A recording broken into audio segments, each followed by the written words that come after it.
Hello again, my friends. I'm your host, Kino, and welcome to XL. Well, whether you're a diehard Trekkie or just trying to avoid talking to your family over the holidays, you might be curious about the latest adventures of Captain Jean-Luc Picard, the guy who's been dead, buried, and resurrected more times than the average person can keep track of. Turns out he's back in Star Trek, Picard, a streaming series that's been hailed as pretty good by, well, pretty much all your typical mainstream media types. But despite its positive reception, this show doesn't shy away from its roots in the Next Generation series, bringing back a slew of familiar faces to join the now Admiral Picard on his latest adventure. In fact, the show is so focused on nostalgia that it sometimes feels like a fifth installment of the Next Generation film series that never was. That is, if you're into big, sweeping stories that can't help but evoke the mood of a major blockbuster movie, even if they sometimes stretch a little thin over the course of a 10-episode season. Kind of like how the Star Wars Andor series on Disney Plus does.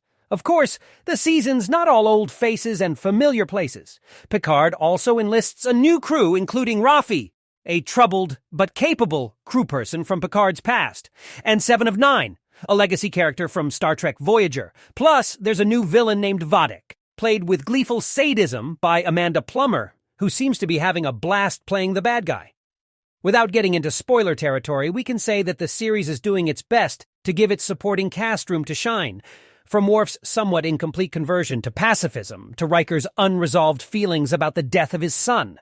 And, of course, Brent Spiner is back, playing various characters as only he can.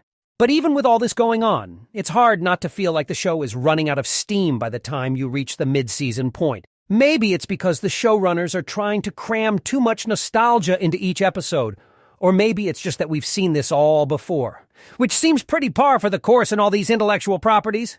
The studios are going to ride them into the ground until the wheels fall off. Whatever the reason, the third season of Star Trek, Picard feels like a bit of a letdown even after a course correction that was promised by the show executives after the abysmal first two seasons. That said, if you're a die-hard Trekkie who just can't get enough of the old gang, you'll probably still find plenty to love in this latest adventure. Just don't expect anything groundbreaking, and you'll probably have a good time. And who knows, maybe there's more to come for Picard and his crew in the future. After all, he's been dead, buried, and resurrected before, and there's always room for one more comeback.